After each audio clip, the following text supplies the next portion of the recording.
I didn't have a lot of challenges because I was smart enough to follow Barry Sonnenfeld's direction. And Tommy Lee Jones spent his whole life running from a violent childhood. His father beat him. His marriages failed. He drank heavily and pushed people away. Now, at almost 80, everything is falling apart. At a recent movie premiere, he couldn't remember working with his co-star. Friends say he looks sick and confused. He's stopped making movies and stays hidden on his ranch. After decades of playing the strong, silent type, the mask is slipping. The truth about his sad final years is finally coming out. Tommy Lee Jones was born on September 15, 1946, in a tiny Texas town called San Saba. Only about 3,000 people lived there. His family life was full of chaos from the start. His father, Clyde, worked in the oil fields and had once been a cowboy. His mother, Lucille, worked as a police officer, a school teacher, and a beautician, all at the same time. Their marriage didn't last. They got married and divorced not once, but twice. People in town gossiped about them all the time. Tommy watched his parents argue, leave each other, then come back, again and again. Each time they split up, the family moved. They never stayed in one place long. Clyde's oil field jobs made things even more unstable. These early years left Tommy guarded and serious. Even as a kid, he kept his emotions locked up. But things at home were much worse than what people saw from the outside. His father had a violent temper. When Tommy was still small, Clyde would come home drunk and tired after 12-hour shifts in the heat. If Tommy made even a small mistake, like tracking mud into their trailer, Clyde would explode. He would beat him hard. The beatings got worse in the early 1950s, when oil prices dropped and Clyde couldn't find work for 6 months. In their trailer park in Midland, neighbors heard screams and furniture crashing late at night. Tommy said later that his childhood had a good deal of physical abuse. He had to learn how to read his father's moods just to survive. The blank, still look that made him famous in Hollywood came from those early days when showing fear could make things worse. One morning in 1954, something happened that changed everything. Clyde was working at a drill site when a gas pocket suddenly exploded. It was 3:47 a.m. on a Tuesday. The fireball rose 200 feet into the air. 2 men died. Equipment melted within 50 yards. Clyde had third-degree burns over 30% of his body. He spent 3 months in the hospital. Tommy was only 8 years old but started working small jobs to help his family get by. 5 men were sent to the hospital that day. 2 of them died within 2 days. Tommy saw his father scream in his sleep. That moment taught him that a single explosion could destroy a family's whole world. He never forgot it. Because of his parents' rocky marriage and Clyde's constant job changes, Tommy never stayed in one school very long. By the time he turned 12, he had already been to 7 schools across Texas. In each new town, Midland, Sabinal, Rotan, he had to start over. His grades dropped from A's to C's.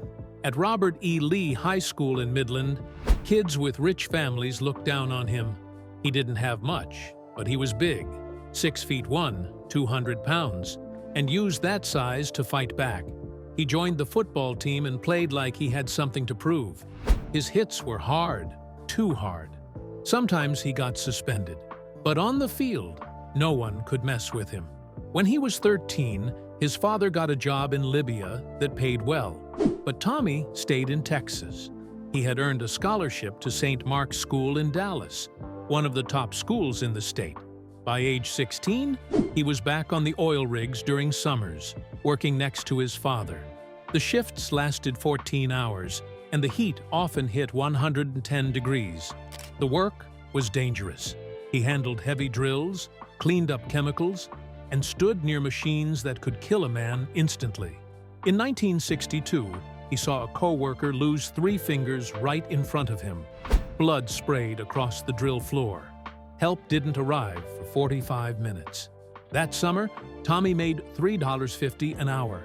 He lost 25 pounds and had calluses that never went away. One day, a 500-pound drill bit broke loose and smashed the platform right next to him. It nearly killed him. Those years taught him pain, discipline, and grit. He never forgot the smell of diesel or the feeling of almost dying. In 1965, Tommy Lee Jones got into Harvard with a scholarship. His first room was in Mower Hall, B12. Across the hall lived Al Gore, who would later become vice president. They became roommates and stayed together all 4 years. Later, they also lived with Bob Summerby, who would go on to run a media watchdog site. Tommy and Al Gore stayed up late arguing about books and politics. That bond lasted for decades. Tommy gave a speech for Gore at the 2000 Democratic National Convention. When Gore won the Nobel Peace Prize, Tommy helped host the concert. He graduated in 1969, cum laude, with a degree in English literature. Harvard, he said, taught him how to learn, and learning, he said, was the heart of acting. At Harvard, he also played football.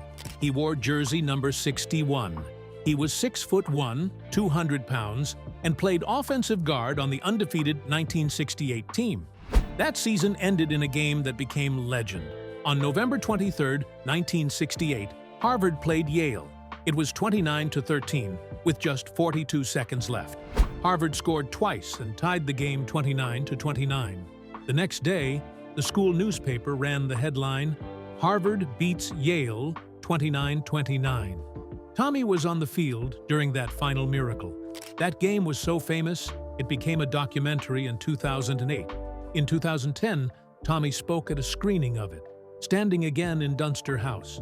Tommy was also active in Harvard's theater scene. His role in Coriolanus shocked people with how raw and intense it was. Professors and students talked about it for years.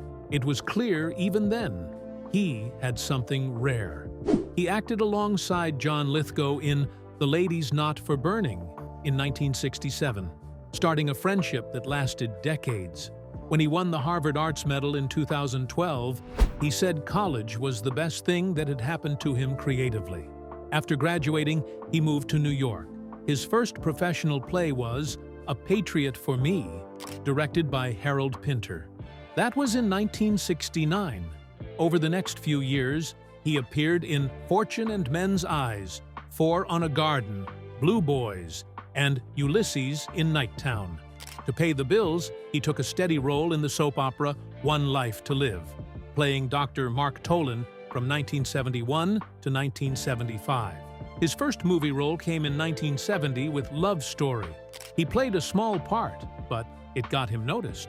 The lead character in that film was based partly on Tommy and Al Gore, who had inspired author Eric Siegel during his time at Harvard. The film made over $130 million and got 7 Oscar nominations. In 1977, Jones starred in The Amazing Howard Hughes, a 2-part TV movie that aired a year after Hughes died. He played Hughes from young genius to broken recluse. Some said it was the most accurate version ever filmed. Jones nailed the voice, the mannerisms, everything. That same year, he was in Rolling Thunder, playing a quiet, wounded Vietnam vet. Critics said he was sensational. In 1978, he starred in Eyes of Laura Mars as a detective chasing a killer through a world of violent fashion photography. The movie made $20 million and became a cult classic. That same year, he led The Betsy, playing a race car driver designing a new car during the energy crisis. But Tommy's heart never left Texas. He built a polo ranch on 55 acres in San Saba with 48 horse stalls, an arena, and an exercise track. He gave horses and money to Harvard's polo team for over 15 years. Students who trained at his ranch called it boot camp. He also bought a 50-acre polo farm in Florida and sold it in 2013 for $26.75 million. He didn't care about glamour. He played polo on rough dirt during droughts because that's how cowboys did it. That's who he was. When Tommy Lee Jones played Doolittle Lynn in Coal Miner's Daughter back in 1980, it became the start of something big. The movie told the real-life story of country star Loretta Lynn, and it earned over $67 million at the box office, even though it was made for just $15 million. Jones got his first Golden Globe nomination, but it was Sissy Spacek who won the Oscar for Best Actress. The movie was shot completely in Kentucky and Tennessee, which made the story feel more real. There were intense bar scenes that made people wonder if things got rough off camera too, but nobody ever confirmed anything. Nearly 40 years later, in 2019, the Library of Congress chose the film for the National Film Registry, saying it was important to American culture and history. Then, in 1983, Tommy played one of his darkest roles yet. He became Gary Gilmore in The Executioner's Song, a chilling TV movie based on a real man who had killed 2 people and insisted on being executed. Jones won the Emmy for that role. The movie took 4 hours to tell the story and was written by Norman Mailer, who had also written the book. The team behind the film talked to over 120 people to get every detail right. Jones's method acting was so intense that some believed he had gone too far, but no proof ever came out about him putting his health at risk during the role. In 1986, he took over Central Park in a movie called The Park Is Mine. He played a Vietnam veteran who turned the park into a war zone to show how badly veterans were being treated. His friend had left behind weapons and plans before dying, and Jones's character used all of it to make his point. The story felt like something out of a Rambo film, with action scenes and a soundtrack by Tangerine Dream. There were big explosions, but no reports of anyone getting hurt on set. In 1995, he directed and starred in The Good Old Boys, a Western made for TV. It wasn't just another role for him. That's where he met Dawn Laurel, the woman he would eventually marry. At the time, he was 49 and still married to someone else, while Dawn was 31 and working as a camera assistant. They started dating during the film and got married on March 19, 2001, in Texas. Some critics thought the movie was too much of a vanity project, and rumors went around that it went $500,000 over budget, but nothing was confirmed. In the package, released in 1989, Jones played a prisoner and assassin caught up in a Cold War plot. The timing was awkward because just 3 months later, the Berlin Wall came down, and suddenly the whole premise felt outdated. He worked alongside Gene Hackman and filmed scenes in harsh conditions, but even though some said it was freezing and tough, there were no official reports of injuries or language training pushing him too far. His big Oscar win came in 1993 with The Fugitive. He played Deputy U.S. Marshal Samuel Gerard and beat Leonardo DiCaprio and others for Best Supporting Actor. The movie made nearly $370 million globally, but the shocking part wasn't his performance. It was what happened to Harrison Ford. Ford tore his ACL during a chase in the woods and kept filming without telling anyone. He even had a ruptured disc in his back and still did his own stunts. That famous dam jump scene had to be reshot because of failed pyrotechnics, and Ford was in real pain every time. In 1994, Jones let loose in Natural Born Killers.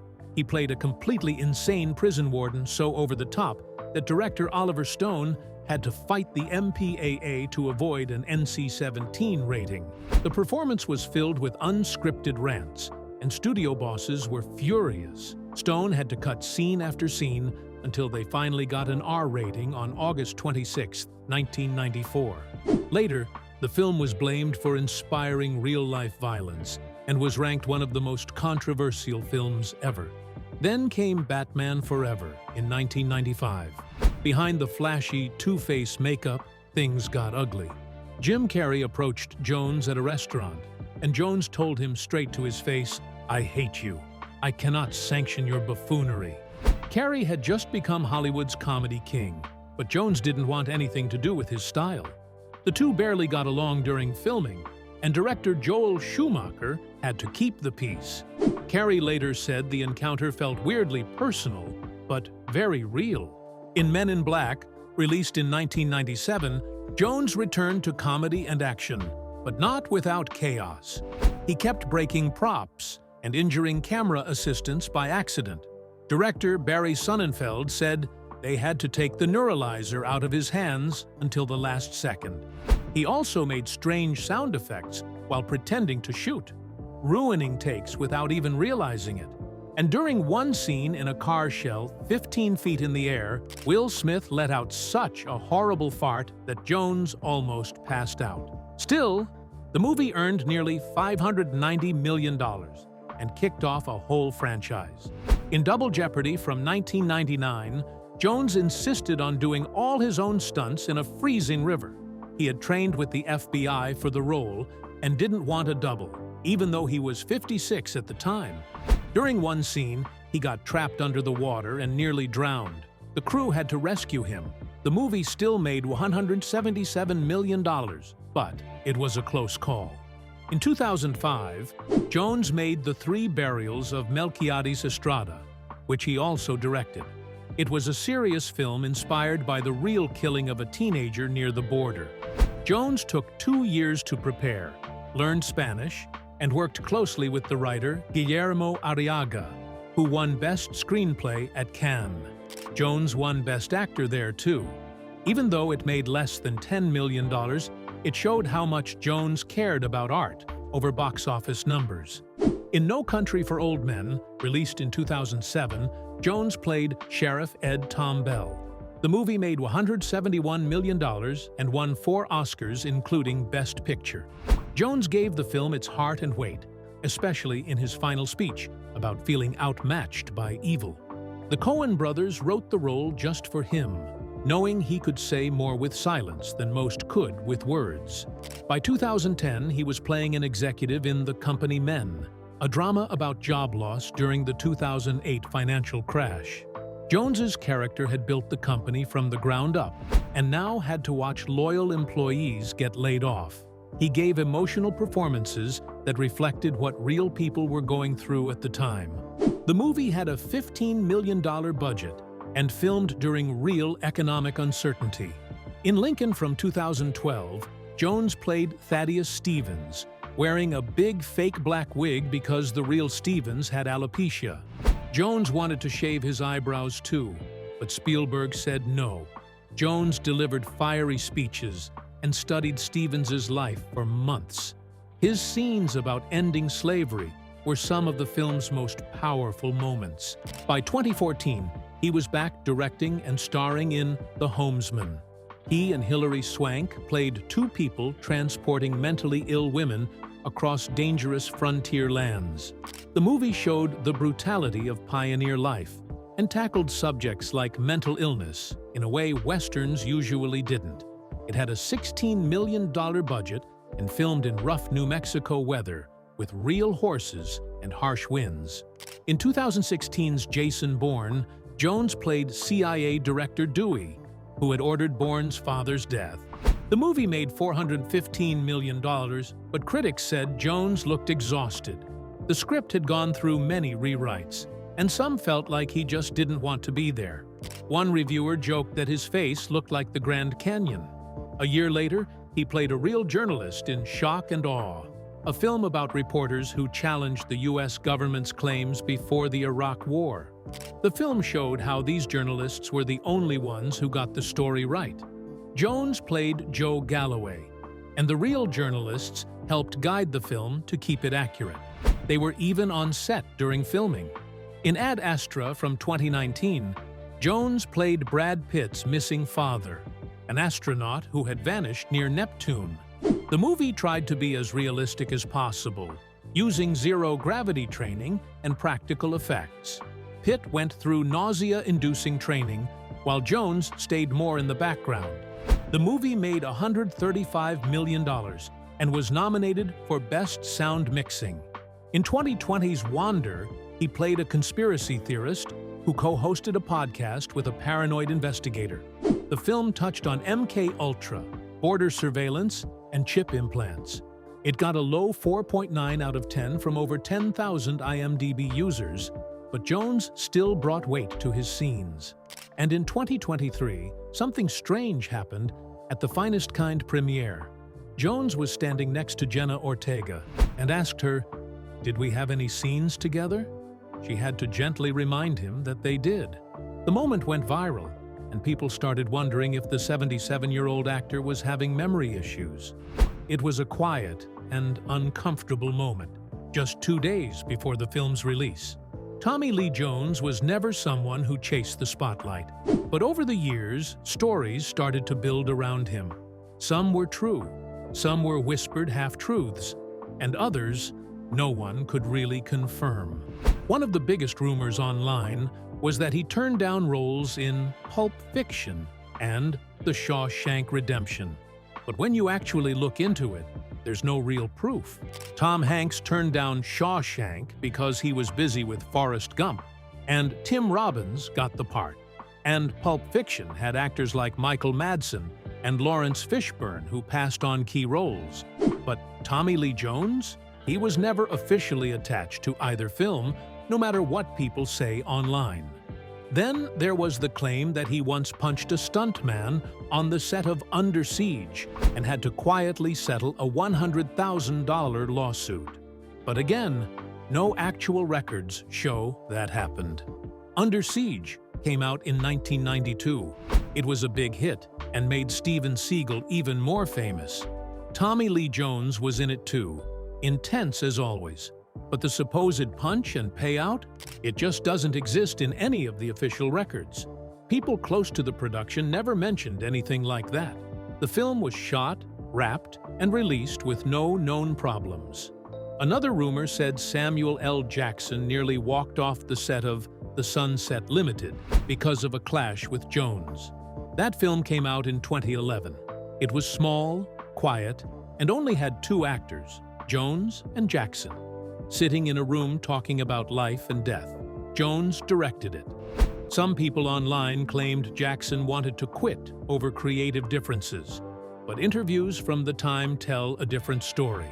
Jackson later said it was one of his most demanding roles, not because of any drama, but because of the script's deep philosophical themes. Both men respected each other. There was no walkout, no fight. A strange story spread about how Jones broke his arm playing polo in the early 2000s and delayed Men in Black 2, Ladder 2, but nothing backs that up. The film started shooting in June 2001 and hit theaters in 2002. The real delays were due to the 9/11 attacks. Parts of the film had to be changed because scenes were set in New York. It had nothing to do with polo. Even though Jones has had his fair share of polo injuries, including a bad fall in 1998 that left him unconscious, none of those injuries delayed his work on Men in Black. But one story that is real came from the set of Black Moon Rising in 1986. Back then, Jones was drinking heavily. Linda Hamilton, who acted alongside him, later said she hated working with him because of it. She didn't hold back. She said his drinking affected everything. Jones never spoke publicly about what drove him to drink during those years. He kept that part of his life locked up, but people on set saw the effects.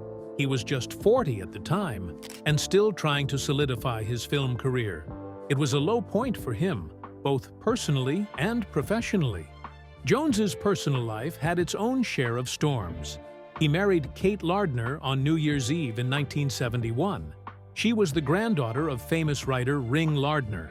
She had 2 kids from a previous marriage and gave up her own acting career to support Tommy. But by 1978, it all fell apart. The divorce papers filed on February 9th said he was too obsessed with work. Kate said he barely spent time with the family. The marriage lasted just over 6 years. After the split, Kate started rebuilding her career and eventually became a sound editor in the film world. He married again in 1981, this time to Kimberly Clofley, a photographer he met while filming Back Roads. They had 2 children. Austin was born in 1982, and Victoria came along in 1991. But during the filming of The Fugitive in 1993, rumors started to swirl.